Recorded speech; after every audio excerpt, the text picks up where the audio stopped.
Patana hapa hivi kwa kikao ambayo ni ya kuhamasisha vipi ya kupigana vita dhidi ya dhulma ya kijinsia ambayo imeweza kukua imefadhiliwa na serikali kuu ya nchi na KEWOSA ambayo ni women senators.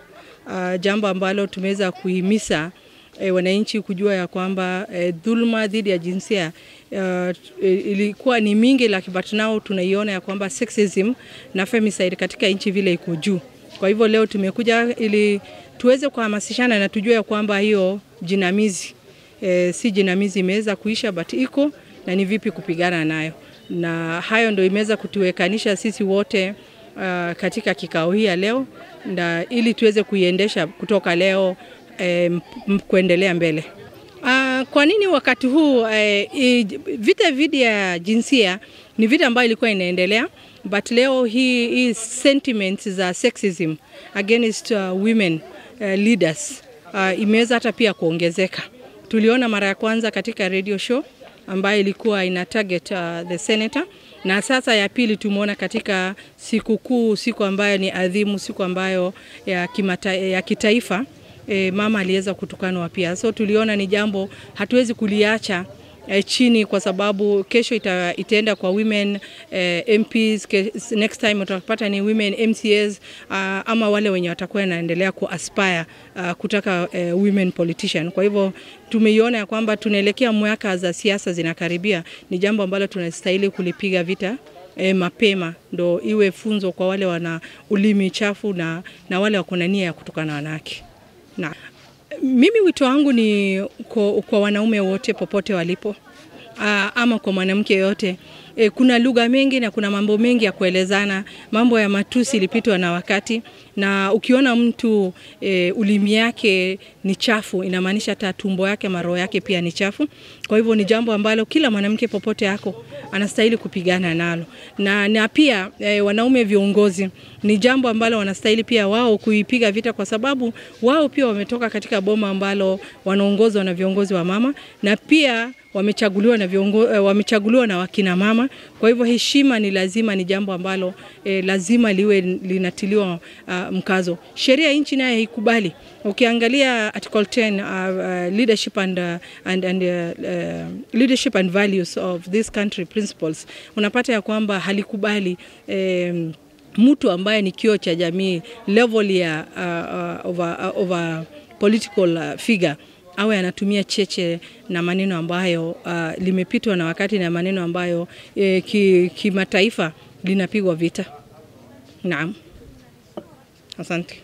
Mahali haki yangu inaishia, haki ya mwingine inaanzianga wapi? Inaanzia hapo. Ndio tunaweza sema kama watu wa Isiolo inaweza kuwa imechangia, kwa sababu swali kwanza, kitambo miaka kadhaa zimepita, maybe 40 years ago, kuna watu walikuwa wanafaa nguo? Kuna watu walikuwa wanafaa nguo? Kulikuwa na rape? Ni nini imeleta rape? Sababu mimi nakumbuka ulikuwa unakutana hata na mzee hana suruali, nini tu inatembea na una business nayo. Na kwa nini siku hizi imekuwa business? So ninajua ni kwamba kuna hiyo maendeleo, tumeendelea na tukaanza kujua mambo mengi, lakini katika hali ya kujua pia mambo mengi vile tumebadilika, ni lazima pia wakati najiheshimu na saidi kuheshimu mtu mwenzangu. Na kwa hivyo sisi kile tutafanya labda tu ni kuita wasichana na kuanza kuwaeleza. Mimi hata kwangu niko na wasichana wadogo, tunapigananga. Mimi wale wanajua watoto wangu, hakuna mtoto wangu amesaga suruali. Umemwona Kai? Hakuna, kwa sababu hiyo ni sheria ya kwangu. Wasichana mtasumbuana, lakini ninawaambia so long wewe kabla ukiwa hapa ndani ya hii compound yangu utafaa vile mimi nataka. Unasikia? Sababu sasa kitu ya kwanza ni wazazi waweze kufundisha watoto maadili mema, kwa sababu hata hiyo nguo umefaa, mbeleni tulikuwa tunaambiwa trouser ni mbaya, si ndio?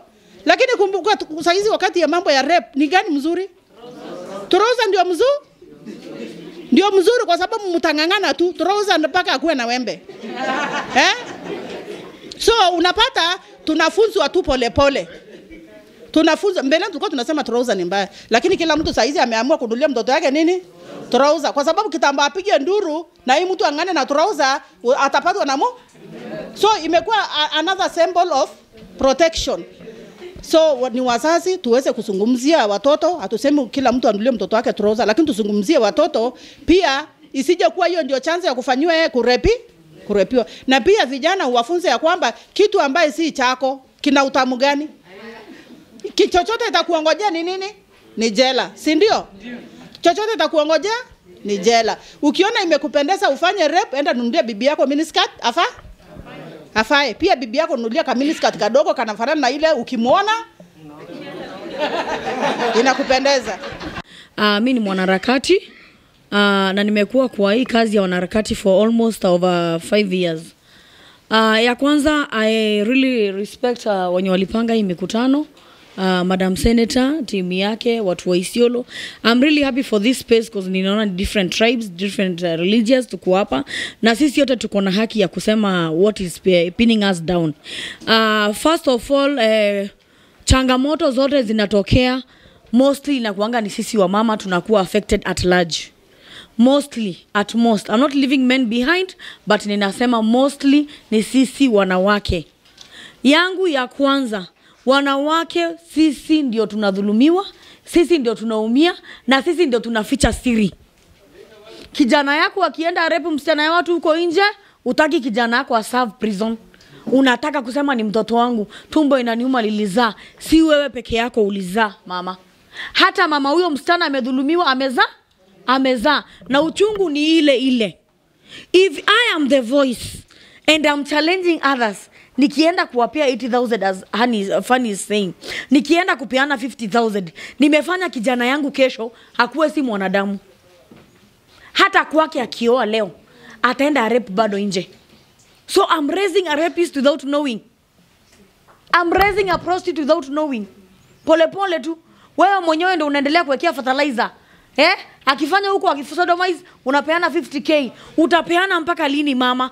Na unajua utafanya hivi siku moja atarudia mpaka watoto wako, mpaka watoto wa dada yake, mpaka watoto wa ndugu yake.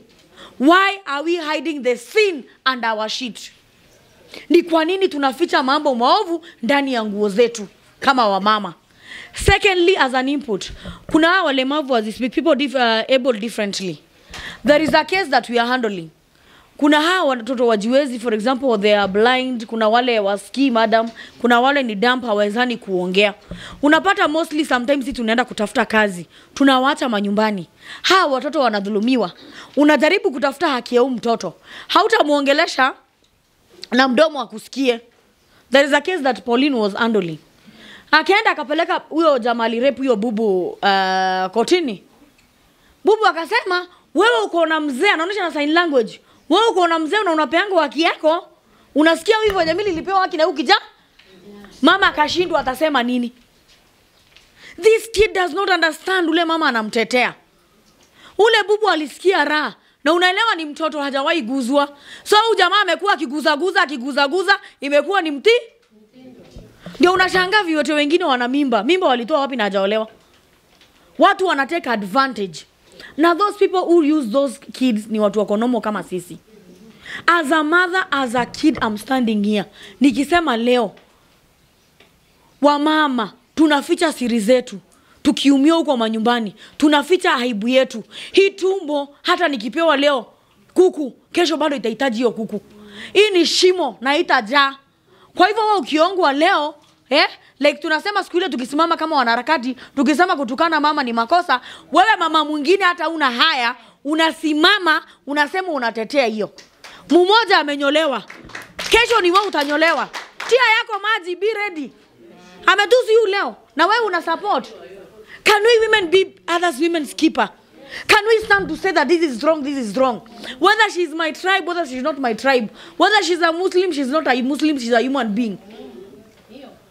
Hakuwe ni wetu, hakuwe si wetu, mimi nasimama. Ni kama venye unaambiangwa respect a mother. Ukimkuta ana cross barabara, ule mama ni kama mama yako, hata kama hajakuzaa. Si ni kweli? Wanawake tukue na sauti moja. Tusiingie hapa nyuma ya tent tunaanza kusema you know adawalintana iliende ikapita. Hapana. It is time we speak the truth. It is time tufunge lenso zetu kwa kiuno. Tuseme enough is enough. we have the voice to stop this GBV. We have the voice to stop this femicide. Yes. Ni ukweli? Nimeshukuru sana. Kwa jamii yetu ya Waislamu ambaye ni Borana na Somali, hakuna siku tutawacha na inakuaga. Sasa ya maslahi ya tutomba Mwenyezi Mungu atutoe juu ya wadi ya maslahi. Ingine ningesema tena Madam Bulabesa.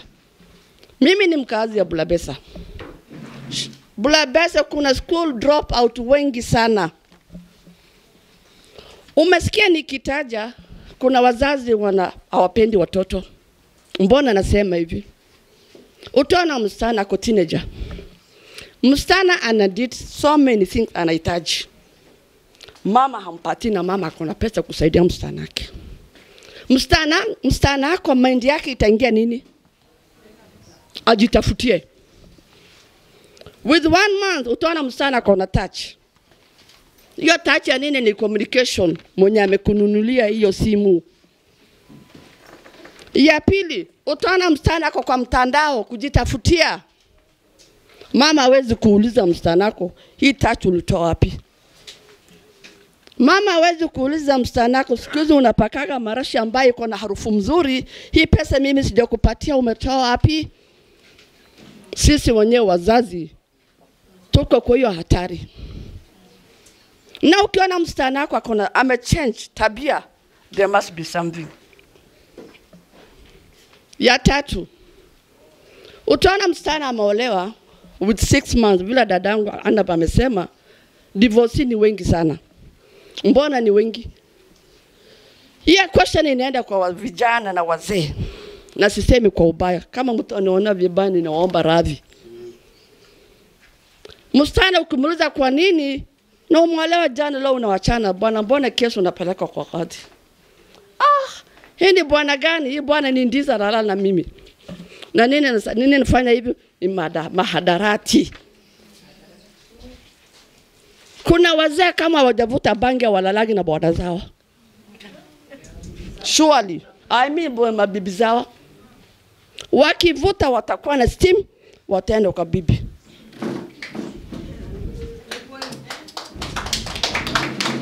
Usipovuta uko khalas. Kitu hata itingiki. Bibi atakaa hapa tangangana anaona hakuna kitu kwa hapo. Na wewe ni binadamu unahitaji hiyo kitu. Na hiyo kitu haupati vile unataka. Itakubidi uanze kuhanya nje. Na bwana akisikia umehanya ile bwana sasa anaanza kusikia kwako jealous ambayo sina faida na wewe hata uniridhishe kwa kitanda. So mahadarati pia iko hapo ndani mandugu zangu, ambaye hii maneno naye tungependa kutembeza sana hasa area Bulabesa. Na Mokoka iko na steam. Na wenyewe wanasema iko na steam. Na hiyo steam nayo ukikuwa nayo uko Simba. Hebu siku moja siku mbili usikule Mokoka. Pressure inaenda chini, kila kitu inaenda chini, mnakosana na mama. So mimi ningependa dadangu Anab, kisa kama hii ningependa ienda wapi? Mashinani. Tutaita wa mama ambaye wakaona hizo mashida. Nenda kawa sisi najua kusha tunafichaka siri zetu. Na hii siri tunajificha na inatuweka depression na tunakufa. Ama tunakuwa wazimu tunarokota takataka nje. Sasa mimi ningependa mandugu zangu, na msinionea vibaya. Kenya iko na mimi nasema tafadhali yenu hii maneno hebu tuende na mashinani, tuelezeni wazazi, wacha kubagua watoto. Penda vile unajipenda, penda mtotako, penda msichana wako. Mimi pia niko na msichana. Vile mimi niko na msichana wangu pia yako. So, mimi siwezi kuongea mengi kwa sababu muda ni kidogo. Kwa hayo asanteni sana.